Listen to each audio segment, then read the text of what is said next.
I still remember when we first heard of his diagnosis because it was like, oh my gosh, again. That day just sticks out in my mind as like, oh my God, like this is actually happening. It was a rush of emotions. You never imagine hearing the words that you have cancer.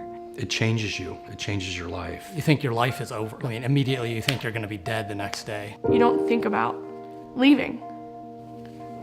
But I had to. I had to think about that.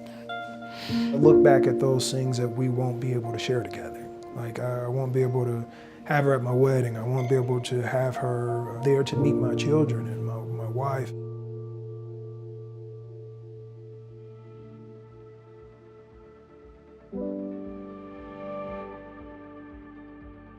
I signed up for Pelotonia the day that I started my radioactive iodine treatment. It was pretty emotional. When you saw the people, you thought, oh, they're out there for me. My first year that I participated in Pelotonia was from the sidelines. Friends of mine from Huntington actually rode for me.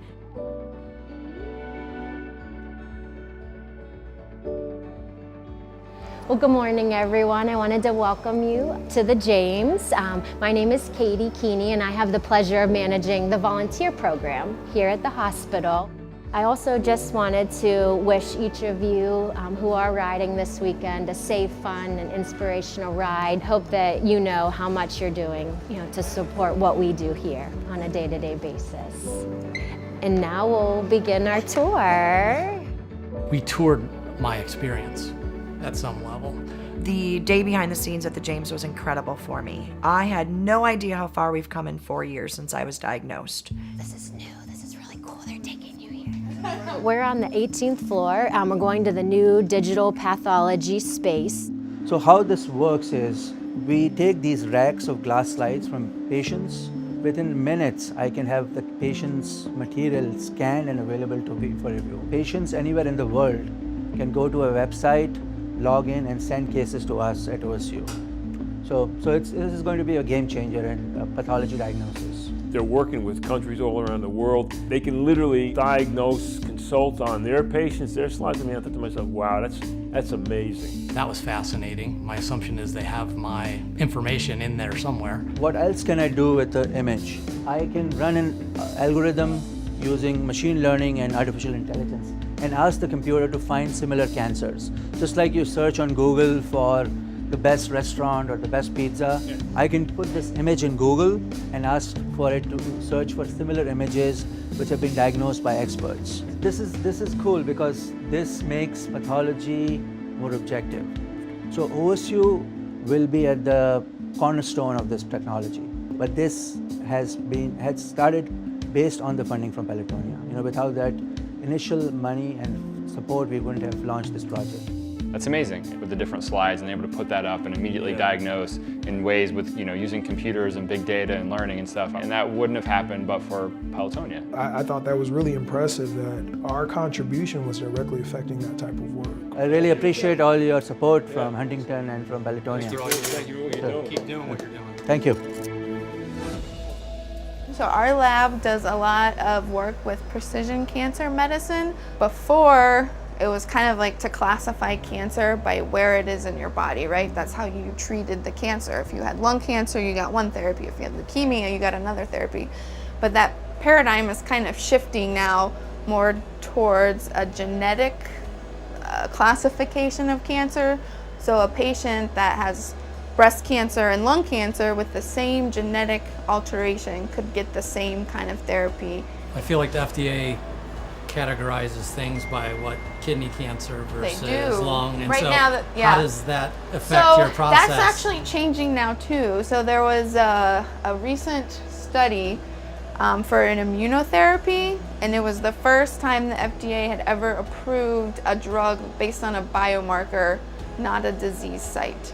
So that's exciting, right? And so now any patient that has this biomarker has been approved by the FDA for them to receive this immunotherapy. I think the most interesting thing I heard that day relative to my situation is the advancements that are happening around less on the chemotherapy, more on the immunotherapy. So what does that immunotherapy look like? A lot of times immunotherapy patients have a good response and a prolonged, durable response. When it works, it really works. I think there's a huge advantage to immunotherapy because it does less damage to the body. Chemo I had all the side effects from sensitivity to cold, I couldn't swallow, you couldn't be out in the cold air, it was just lethargic, and you're just really depressed. I mean, it's just not a good thing. You can tell it's poison. You can feel it. It's difficult enough to be fighting and have additional things happen to your body through that fight. And immunotherapy? I'm riding my motorcycle, I'm swimming, I have no restrictions at all. Immunotherapy, he said he was out riding his bike. How great is that? Yeah, saved my life. It's amazing. It was a game changer. You have to feel so good about what you do every day. Yeah. I mean, you're truly making a huge impact. That day, I learned a ton about it, and it gave me so much hope. Welcome to the clinical treatment unit. We are extremely fortunate at the James to have a phase 1 clinical trials unit. How many trials do you usually have going on at one time? Is it just a couple, or can you have like dozens? So we have over 80 open and active phase 1 clinical trials right now. So we're very, very fortunate. We have a very good reputation because of the level of detail that we put into doing clinical trials. So the researchers that we have here are expert, they're world renowned, and they do draw they draw patients from all over the world. The patients and families here are incredibly giving of their time. They invest an incredible amount of time and energy when they come through our doors, and they truly spend entire days, multiple days a week sometimes, getting care here in this unit with the hopes that this will work for their cancer. Do you get attached to people? Yeah. The fact that they feel at home when they're here and they're not at home. It's a hard journey, so. She almost didn't get the words out. Thanks for everything you do. Yeah, absolutely. Yeah. We have a good staff. We have a really good building. Everybody here that you run across, they want to be here.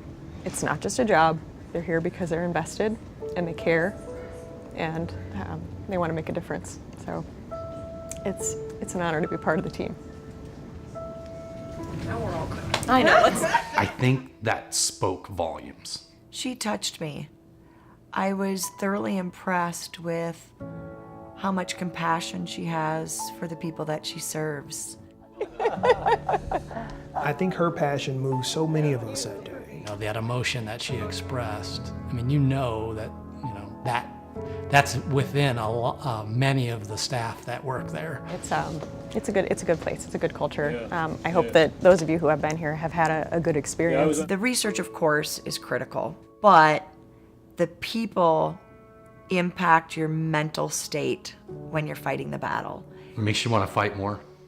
It does. And to have people as caring as the people that work there are, I mean, I think it makes all the difference. You got all angels working here. Yeah. It comes through that everybody here cares. Good. Yeah, it really does. These funds and these clinical trials and what the James is doing is saving lives immediately. And not just saving lives, but extending lives. Being able to see the impact that the researchers are doing, I don't doubt that the James is integral in finding that cure. I'm living proof of the treatment and care that's necessary to combat this disease. I'm just so grateful. A lot of people think they're giving funds to try to create something that'll save lives, but they're already doing it. I think I'm remiss not to tell my story, not to make sure people understand what the James is and what every dollar we raise is for. I mean, they saved my life. You don't know who you're gonna help. It's for the moms and dads and kids that are going through it. Instead of sitting in a hospital bed, they can be flying a kite or, riding a bike ride for fun, swimming in a pool, literally doing anything else. The goal that we're ultimately going for is so that we don't have to do this anymore. It sounds like a lofty goal. One goal, end cancer, lofty goal. But what I saw behind the scenes on our trip to the James, I do believe it's possible. It's something that I'll plan to do until the day that they say, hey, we're done, and we can hang up our bikes and and just ride for fun. I like that word, the words, the victory ride. This is it. This was the year we did it. I never thought I would ever in my lifetime have a chance to see it, but now I don't think that way. Yeah, I think that's the right mindset to have, to think that this could be that year. We are truly making progress. And Pelotonia is making a huge impact on that progress. So the idea of seeing that day when we can truly say we've completed our goal, that will be an amazing day. That will be an amazing day.